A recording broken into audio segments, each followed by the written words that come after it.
Hey y'all, it's my review for Married to Medicine, Season 10, Episode 10. I'm doing my Housewife of Potomac and Married to Medicine review back to back tonight. So both reviews should be up Tuesday. Like, you should be seeing this on Tuesday. Hopefully, if I did my job. Anywho, we open the episode with the song, and I gotta do it. Now, Dr. Jackie, Dr. Simone, Dr.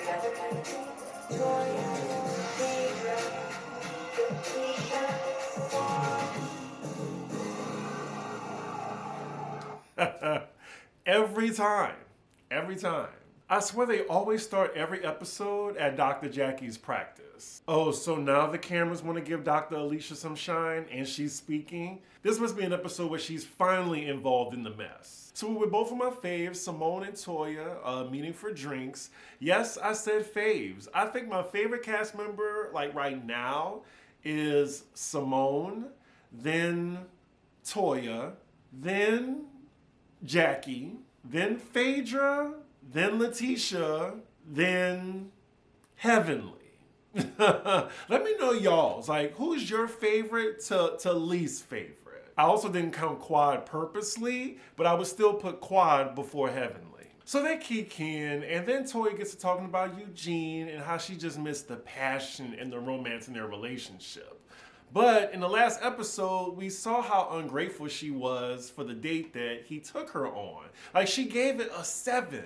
And I think it's because, like, it was something that I guess he enjoyed, but he took you out. I don't know. Like, I'm trying to give Toya the benefit of the doubt, but this man loves you. At least appreciate that he's putting in effort and he's listening to you. Simone suggests, well, why don't you try to plan things? She's like, well, I always plan things. And damn, I feel that from Toya because I always feel like I have to plan the date. Even while I'm on here right now, I'm talking to a guy that I'm about to meet up, and I have to plan it. Because, look, if you leave it to these ninjas, it ain't gonna happen. She says that he used to plan, and then we get all these old pictures of her and Eugene. Judging from the pictures, I see why he was putting in more effort when he got her. He seemed like the chubby nerd kid that got with the girl and just trying to like keep her happy. And it seems now, since she's his wife now and 2 kids later, he don't really have to try as hard. Oh wow, so Simone tells Toya that she heard from Cecil because Eugene was talking to him. He said that Eugene said that he's scared to plan dates for Toya because she's so critical. And even after hearing that information, Toya rolls her eyes. Simone brings up that he took her to South Carolina for her birthday. Toya's like, this shit was horrible, proving Eugene's point. Toya sounds so thankless. She's like, yeah, we always wanted to go to South Carolina, but we're in a horse-drawn carriage listening to history. I hate history. Just listening to her, it sounds like she takes Eugene for granted. We cut to Simone's confessional, and she's basically all of us. Like, do you hear yourself? This man loves you, and this is how you repay him? Simone suggested Toya, like, cut Eugene some slack. Like, you ever heard fake it till you make it? Toya's like, after 15 years, fuck faking it. Wow. After hearing that, Simone just throws her hands up. So next scene, we're with Dr. Demon, the dentist, at her practice, and we see one of her celebrity patients this time, T.S. Madison, who I've met in person, and she is just like how she is on TV. Oh, and shout out to T.S. Madison for being the new host this week for Fox Soul's TGIF. So according to Heavenly, her and T.S. Madison are friends, much like she is with Funky Deneva.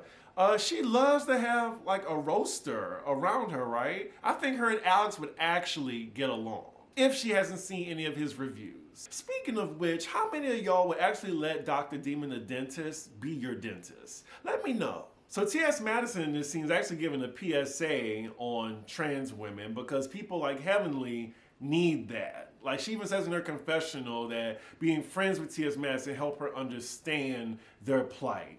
Yeah, I mean, I just wouldn't be surprised if she happened to be homophobic. I'm not saying she is, but I wouldn't be surprised. Because looking at one of her sons, I don't think he's coming out to her anytime soon.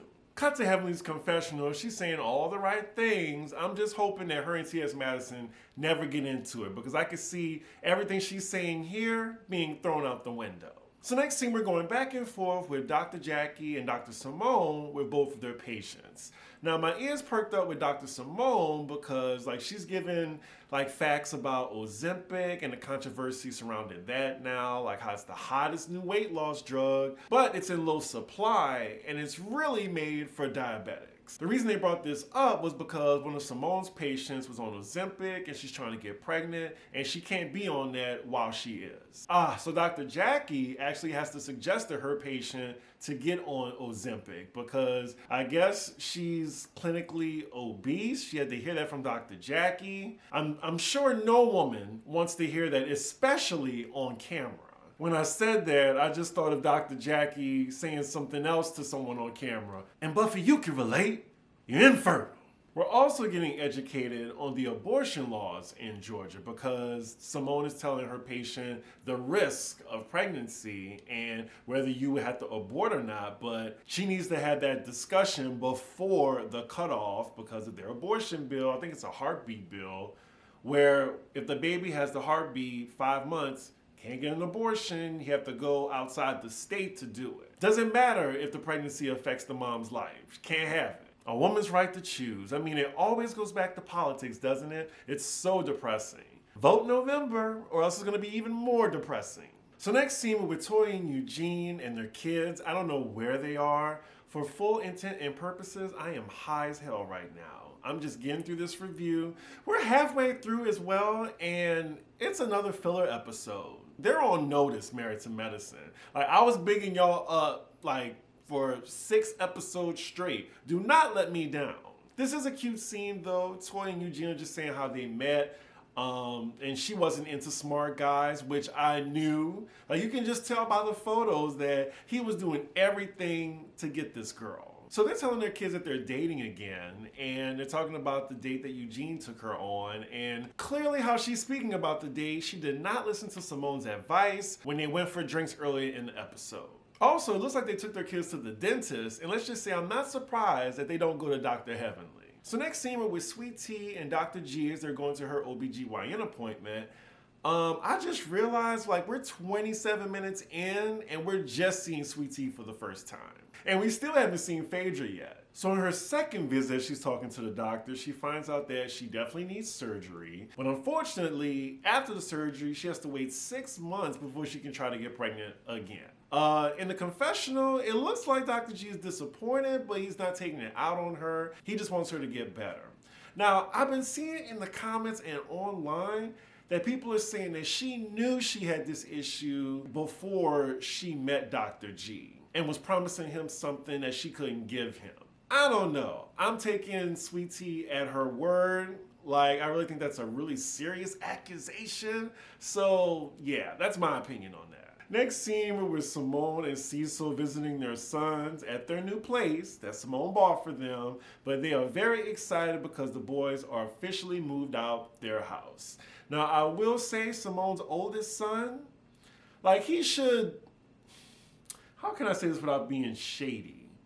He needs to tidy up a little bit before he goes on camera because he seems to look disheveled a lot on camera. He should be aware that he's on camera.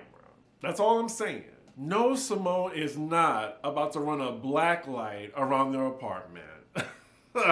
If that was my mom, I would have kicked her out. No, she is not doing this on camera. Fast forward. So in Simone's confessional, she's hoping her boys are on the right track. Because next up, she wants to see bachelor degrees in their hands and then them eventually getting their own places. Simone, you're going to be waiting. I just think you are. Because kids these days in their 20s, they're staying with mom and dad. So next scene, we're with Dr. Jackie as she's going to be doing a PSA and all the other ladies are included in it. So the irony of Dr. Jackie doing this PSA with all the drama surrounding her right now. So this is definitely going to be a reunion to watch. Should it be 3 parts, y'all? So far, it's looking like it's going to be a 2-parter, unless some big drama goes down in the next 5 episodes. So Heavenly's having a hard time with the teleprompter reading her lines. Simone and Jackie are getting a good laugh out of it. We cut to Simone's shady ass confessional. She's saying she got a doctorate so she can read, right? I guess it's different from when she's in her closet doing YouTube talking about us. So we see the rest of the ladies arriving to set, and it's a little chaotic between them, like getting their lines together. Simone and Toya going at it playfully, but still I'm sure they're on a time constraint. Oh, and there's Phaedra. I mean, we're 45 minutes in and we're just seeing her. Ain't she doing good on Traders, y'all?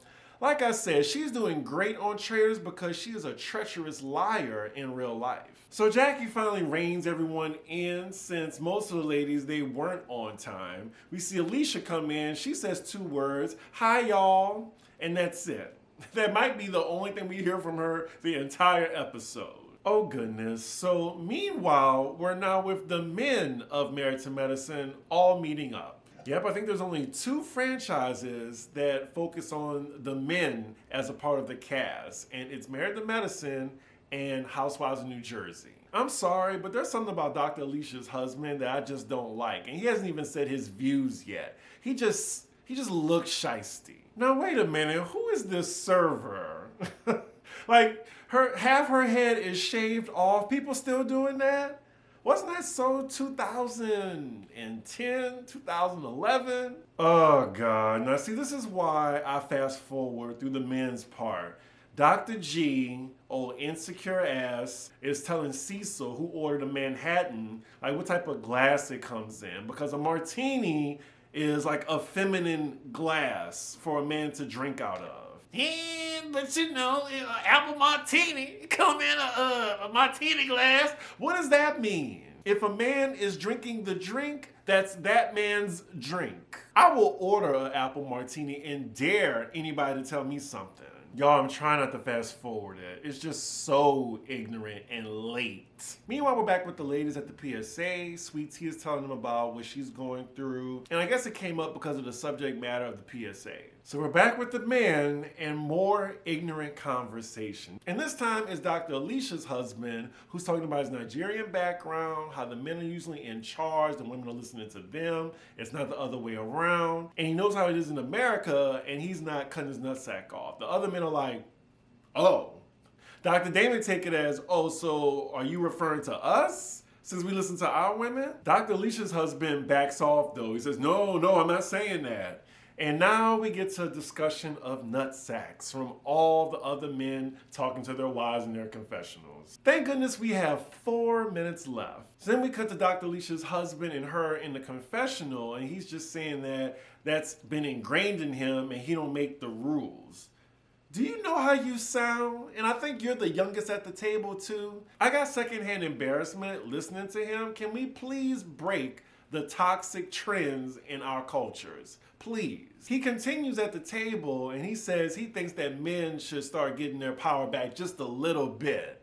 Like, what? And then you have Eugene who's educating him on like the inequality in this country between men and women. Like, it's still there. Yeah, he's on an island by himself with these archaic views. I can definitely see this being an issue on the couples trip. Ugh, such outdated ideals. It's sad to say, but a lot of men think like him. And then hearing from Dr. Damon delivering the message to Dr. Alicia's husband, it's just ironic given his household and how Heavenly treats him. I'm sure he still instills patriarchy in his household as well. It's just more subtle. And this is why I rarely have straight male friends, because of conversations like that. All right, so we're back with the ladies now, and we see the PSA that they worked on. It was successful. The credits are rolling, and that is where the episode ends. This was a filler episode. I didn't mind it, though. I was still entertained. It's kind of like a frying catfish episode, but I'm checking in between, you know, me frying the catfish. So it wasn't terrible like Potomac. Anywho, hopefully next week they turn the volume up just a little bit. I know we're getting the couples trip soon, which is their cash trip. I'm sure they're not leaving the States. Oh, okay, so I'm looking at the preview and it looks looks good. The ladies are meeting up a little bit more in the next episode. So yeah, y'all let me know what y'all think below. With that, make sure you like, comment, and subscribe, and I will see y'all for the next episode. Bye.